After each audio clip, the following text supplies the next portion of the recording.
क्या कभी ऐसा महसूस हुआ है कि अपने ही खिलाफ एक जंग सी चल रही है? जैसे जिम की मेंबरशिप तो खरीद लेते हैं, लेकिन रात में पिज्जा ऑर्डर कर देते हैं। हाँ हाँ, ये तो बहुत होता है। या फिर एक अच्छा गहरा रिश्ता तो चाहते हैं, पर घंटों डेटिंग एप्स पर बस स्वाइप करते रह जाते हैं। मतलब हम जानते हैं कि क्या सही है, फिर भी कुछ और ही कर बैठते हैं। बिल्कुल, ये एक बहुत ही इंसानी तजुर्बा है, कोई अकेला नहीं है इसमें।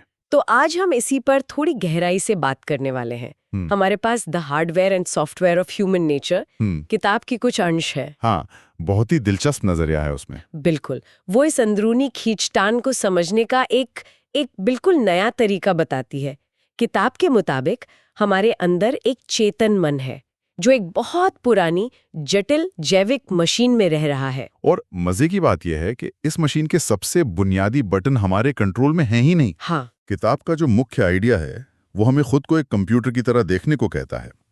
हमारा हार्डवेयर हमारा शरीर है, दिमाग, नसें, हार्मोन्स। हाँ सब कुछ। और ये फिक्स्ड है, इसे बदला नहीं जा सकता। इसे करोड़ों साल के विकास ने सिर्फ एक काम के लिए तैयार किया है, किसी भी तरह जिंदा रहना। किसी भी तरह जिंदा रहना और अपनी नस्ल को आगे बढ़ाना। और हमारा सॉफ्टवेयर वो क्या है? सॉफ्टवेयर वो सब कुछ है जो हम सीखते हैं। हमारी मान्यताएं, हमारे नैतिक मूल्य, आदतें, यादें।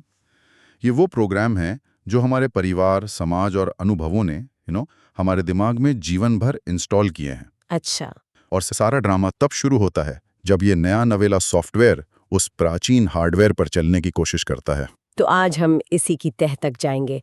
हमारा हार्डवेयर असल में क्या चाहता है और हमारा सॉफ्टवेयर क्या मानता है, और इन दोनों के बीच की लड़ाई हमारी रोजमर्रा की जिंदगी पर क्या असर डालती है।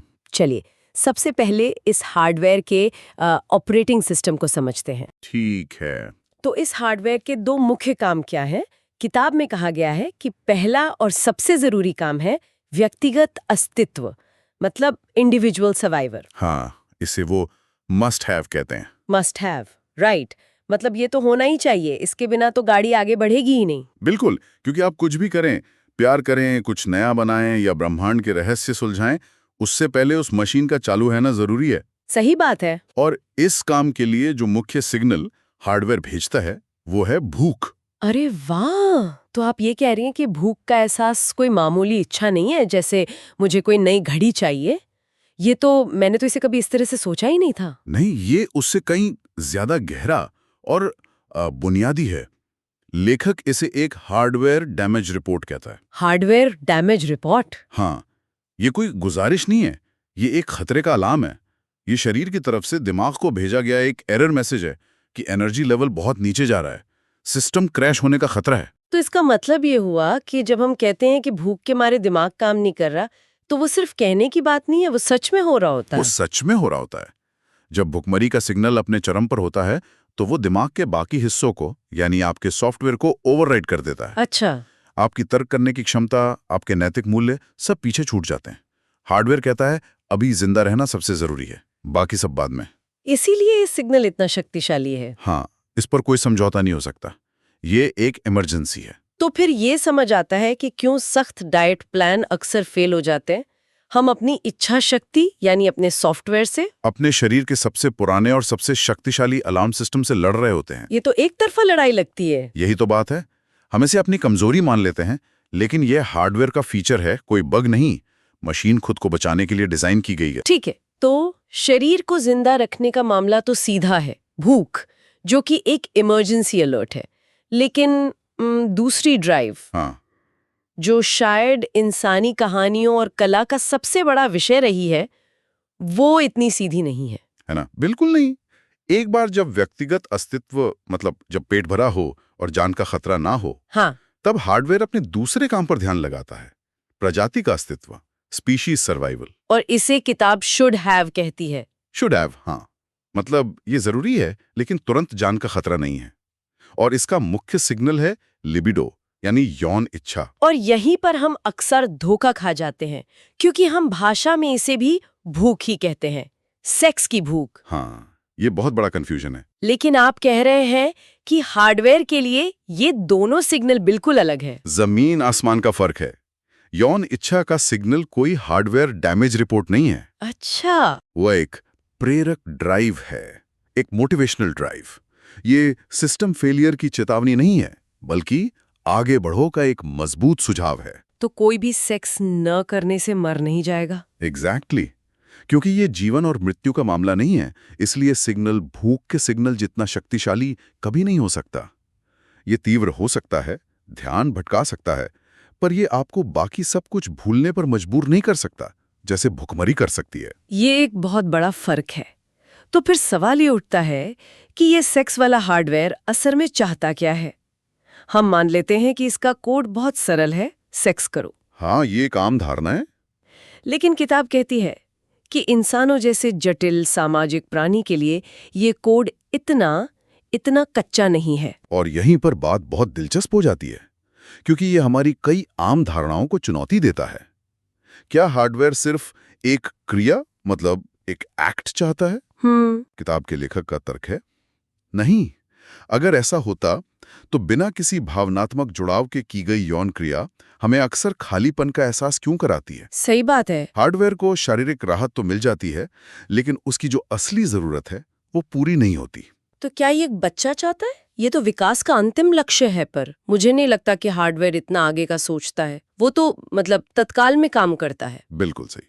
हार्डवेयर 9 महीने बाद पैदा होने वाले बच्चे के बारे में नहीं सोचता। उसकी प्रोग्रामिंग तत्काल इनाम के लिए है। तो फिर क्या है असली आदिम कोड? क्या है? किताब के अनुसार हार्डवेयर एक साथी चाहता है, एक पार्टनर।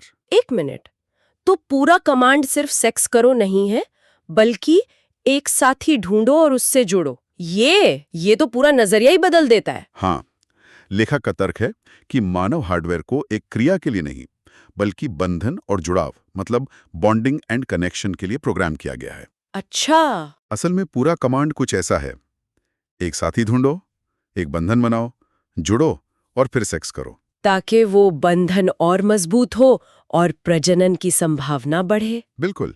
लेकिन विकास के नजरिए से तो अंतिम लक्ष्य बच्चा ही है। तो फिर हार्डवेयर सीधे सीधे उसी के लिए प्रोग्राम क्यों नहीं है? ये बीच में पार्टनर और बॉन्डिंग की जरूरत कहाँ से आई? बहुत अच्छा सवाल है, और इसका जवाब इंसान के बच्चे की प्रकृति में छुपा है। ओके। दूसरे जानवरों के बच्चे पैदा होने के कुछ ही समय बाद चलने फिरने लगते हैं, अपना ख्याल रखने लगते हैं, लेकिन इंसान का बच्चा वो तो सालों तक पूरी तरह असहाय होता है। हाँ बिल्कुल, उसे सुरक्षित रखने और पालने पोसने के लिए 1 या 2 दिन का साथ काफी नहीं है, सालों का साथ चाहिए। तो आप कह रहे हैं कि हार्डवेयर में बॉन्डिंग का कोड इसलिए डाला गया ताकि माता पिता लंबे समय तक साथ रहें और बच्चे के जीवित रहने की संभावना बढ़ जाए। और सेक्स उस बॉन्ड को मजबूत करने का एक जैविक तरीका है। एग्जैक्टली। हार्डवेयर के लिए यौन क्रिया उस जुड़ाव की सबसे गहरी अभिव्यक्ति है।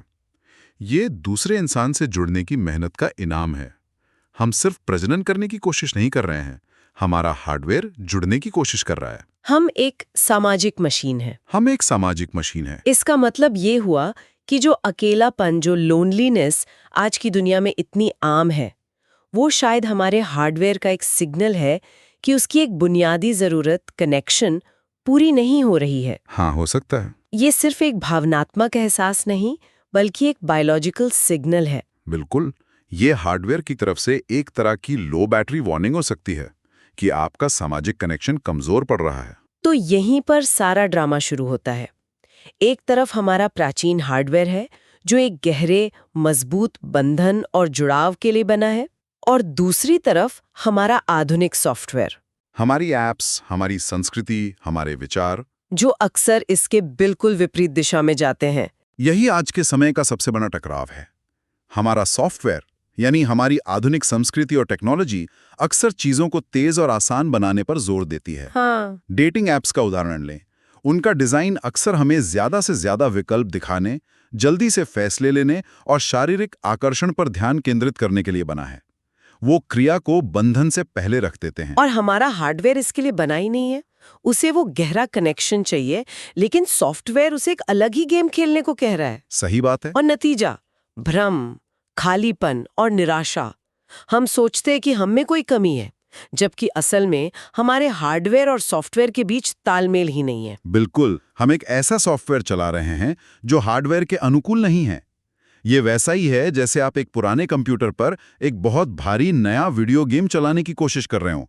सिस्टम बार बार हैंग होगा। तो आज की इस पूरी चर्चा को अगर समेटें तो हम सब एक तरह के हाइब्रिड हैं। हमारे अंदर एक संवित एक अपरिवर्तनीय प्राचीन हार्डवेयर है जिसे हमारी जैविक जरूरतें चलाती हैं। और उसके ऊपर एक लगातार अपडेट होने वाला सॉफ्टवेयर है जिसे हमारी मान्यताएं और संस्कृति लिखती है। और हमने देखा कि हार्डवेयर की दो मुख्य ड्राइव हैं। पहली, जिंदा रहना, जो एक नॉन नेगोशिएबल इमरजेंसी अलर्ट है, और दूसरी, अपनी प्रजाति को आगे बढ़ाना, जो एक प्रेरक ड्राइव है और जिसका असली मकसद सिर्फ एक क्रिया नहीं बल्कि गहरा जुड़ाव और बंधन बनाना है। और शायद सबसे जरूरी सीख ये है कि अपनी अंदरूनी लड़ाइयों को अपनी विफलता या कमजोरी की तरह देखने की बजाय हम उन्हें हार्डवेयर और सॉफ्टवेयर के बीच के एक स्वाभाविक टकराव की तरह देख सकते हैं।